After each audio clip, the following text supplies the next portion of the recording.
가장 뜨거운 이슈 오늘의 헤드라인 출발 새아침 헤드라인 인터뷰.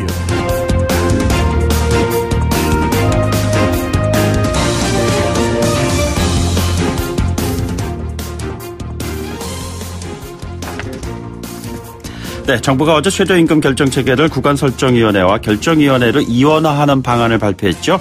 노동계는 정부가 경영계 입장을 대폭 반영했다면서 강력하게 반발하고 있습니다. 노동계 쪽에 서서 정부 개편안이 일방적이다, 이렇게 반대하고 있는 정당입니다. 정의당의 윤소아 원내대표를 전화로 연결하겠습니다. 대표님 안녕하십니까?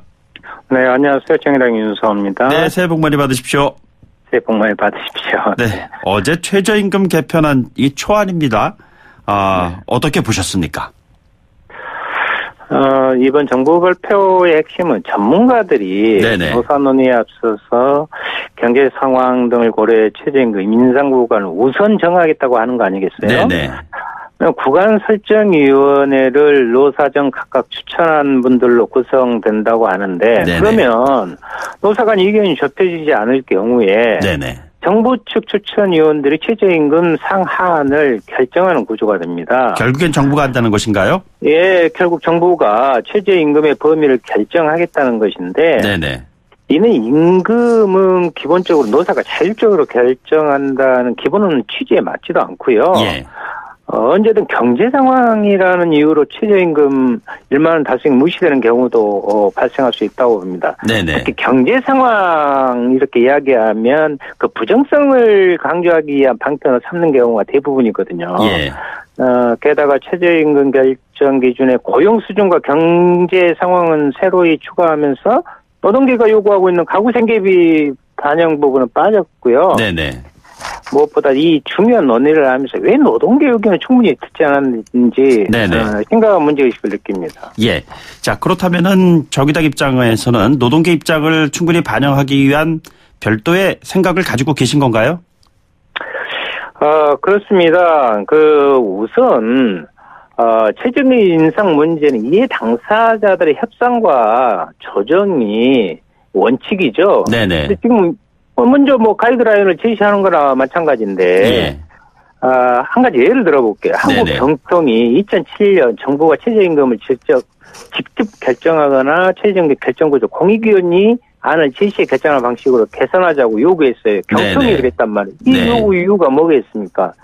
경제 상황에 맞는 임금 인상이 대체 몇 프로인지 그것을 어떻게 결정하고 또 누가 객관적으로 이를 결정할 수 있습니까? 예. 오히려 공정성 시비를 더 키울 뿐이고요. 네네. 지금 정부 개편안은 최저임금 문제 성격 자체로 예민하고 저는 정치적 공방에 지금 휘둘리고 있는 것 같아서 이것에서 네네. 빠져나와야 된다. 저는 이렇게 생각을 하고 있습니다. 그러면 대표님 그 정치적 공방법 말씀 금방 하셨는데요. 2월 임시국회에서 통과하도록 하겠다는 게 정부 입장인데 2월 임시국회 통과 어려울 수도 있지 않을까, 뭐 이런 생각이 듭니다. 네. 그런데요. 최저임금 제도는 한번 변경하면 다시 바꾸기 어렵고요. 네네. 특히 500만 저임금 노동자에게 생존권의 문제입니다. 이것을 바꾸려면 충분한 대화가 필수인데 만일 정부가 일방적으로 밀어붙인다면 노정관계가 극단적 대립으로 치닫될 가능성이 커집니다. 네네. 정부는 일방적 최저임금 개편을 좀 중단하고 지금이라도 최저임금위원회를 열어가지고요.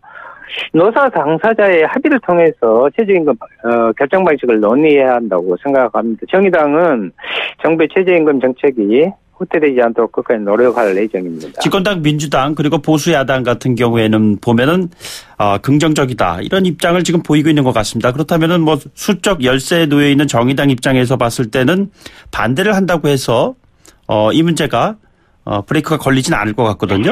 물론 이제 현실적으로 국회 내에 문제는 있는데요. 네네. 지금 의석수의 열세의 문제가 아니라 최저임금 자체가 삶의 열세에 놓여 있는 분들의 문제라는 것을 다시 한번 좀 강조하고 싶습니다. 예, 알겠습니다. 앞으로 진행되는 과정에서 정의당의 역할 어떤지 저희들도 좀 수시로 보도를 하도록 하겠습니다. 네, 감사합니다. 모처럼 연결을 했으니까요. 임시국회 이야기했습니다만 당장 1월 임시국회 일정이 지금 어떻게 될까요?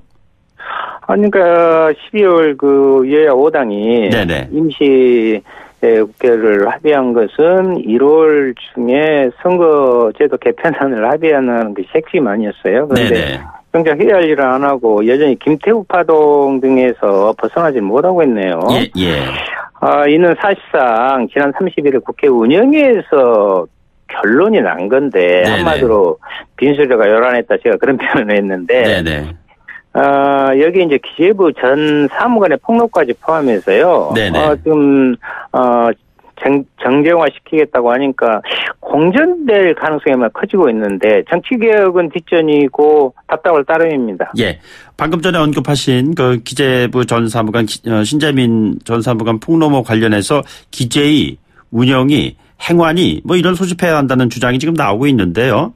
자칫 정쟁의 장이 될 것이 아니겠느냐 이런 뭐 우려 때문에 상임위는 바람직하지 않다. 뭐 여당 입장도 있고요. 어떻게 앞으로 좀 이것을 풀어나가야 한다고 보시는지요?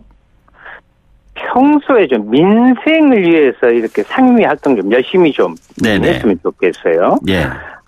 물론 문제가 있으면 국회에서 논의할 수 있겠죠. 그런데 지금은 정쟁의 새길로 빠져서 관련한 모든 상임위를 소집하자고 있는데 이건 뭐 30일에 있었던 운영위 같은 난맥상의 반복밖에 안 된다 저는 이렇게 봅니다. 사실을 다투거나 그것을 문제를 정쟁으로 확장하면 사실은 오히려 숨어버리고요. 온갖 정치적 주장만 난무하게 되거든요.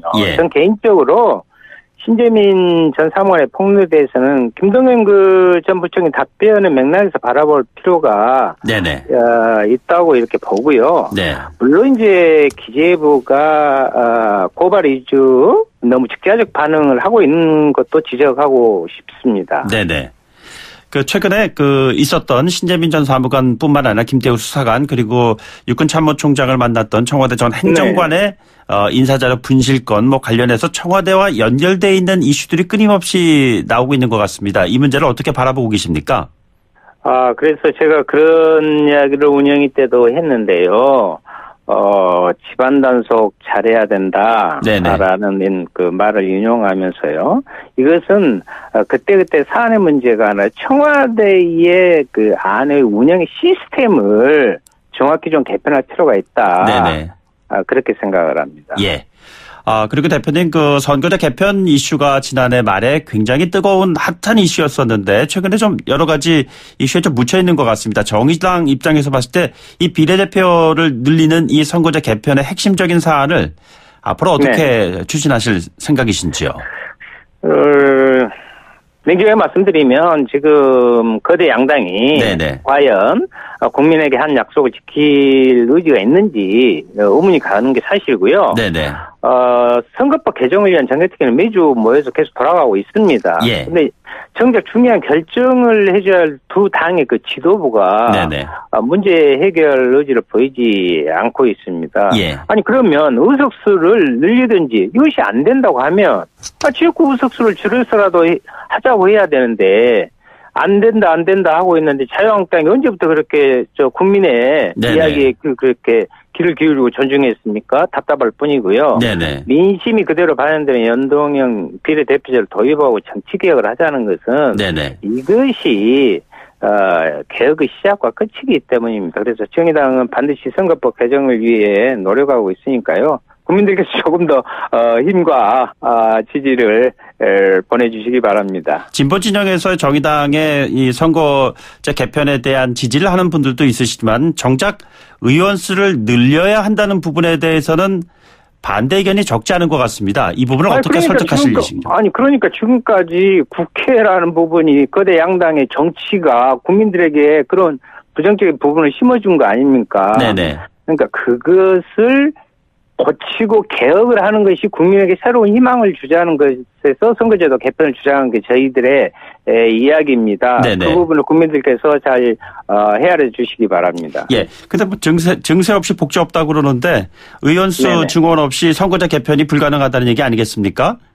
이제 그것은 지금 현실의 부분에 있고 지금 기득권을 갖고 있다고 보는 현재 국회의원들이 거기에 대해서 반대를 많이 하고 있으니 현실적으로 넘지 않은 부분이고요. 정말 하지 않는다면 선관위에서 주장한 대로 2대1로 해서 200대 100 이렇게 그대로 하자 이 말입니다. 그런데 왜 그 부분은 또 거기 답이 없습니까? 네네. 200대 100이라는 것은 기존의 의원 수를 그냥 그대로 가져간다는 얘기시잖아요. 네. 그러면 거기에 대한 부분은 확답을 줘야 될 거 아닙니까? 예. 저는 회피 방편의 이상도 이하도 아니다 이렇게 봅니다. 네, 지난번에 이정미 대표께서는 이 시간에 출연하셔가지고 의원 수를 늘리는 부분에 대한 구체적인 숫자도 말씀하셨거든요. 여기저기 안들은 지금 나오고 있습니다. 네네. 네, 그러면서도 밖으로는 자꾸 연동형 비례대표제의 실행에 대해서 달가워하지 않는 두 거대 양당의 정치적 플레이가 아닌가 이렇게 생각을 합니다. 예. 이제 집권 3년차 맞은 문재인 정부입니다. 내일 모레 신년 기자회견이 있을 예정이라고 하는데요. 많은 기자들이 참석하겠습니다만 대표께서 만약에 기자 신분으로 참석하신다면 대통령께 어떤 질문을 하시고 싶으신지요? 저는 이번에 이제 비서실장을 비롯한 인사도 또 개편안을 발표했잖아요. 어제. 네네. 저는 그 청와대 정부를 좀 경계했으면 좋겠다. 청와대 정부요? 예. 네. 청와대의 너무 중심에 정치를 이렇게 하다 보면 대통령에게 대한 예스맨 노릇을 하는 부분이 생길 수도 있고요. 네네. 오히려 국민이 예스하는 대통령이 되도록 보자는 것이 이 청와대의 임무잖아요. 거기에 좀 충실할 방안이 뭐냐, 그렇게 시스템을 좀 갖출 예정이냐, 이렇게 한번 좀 묻고 싶습니다. 네. 마지막 질문 하나 드리겠습니다. 파인텍 노동자들이 굴뚝 농성을 하면서 지금 단식에 들어가 있습니다. 이 부분 어떻게 보고 계십니까? 제가 그때 그 농성 노동자들에게 75m 선거까지 저도 그 탑에 올라가서 이야기도 듣고 해결 방안을 가지고 중재를 지금 하고 있는데요. 참으로 안타까운 일이죠. 그래서 이 문제에 대해서 노사 간에 정확하게 지금 이제 답을 내와야지. 더 이상 극한 상황으로 가면 또 다른 문제가 사회적으로 큰 파장이 일어날 수 있다, 이렇게 생각합니다. 정부도 적극 나서야겠죠. 네네. 알겠습니다. 오늘 아침 말씀 여기까지 듣죠. 고맙습니다. 네, 감사합니다. 네, 지금까지 정의당의 윤소하 원내대표였습니다. 1부 마치겠습니다. 2부에 돌아오죠.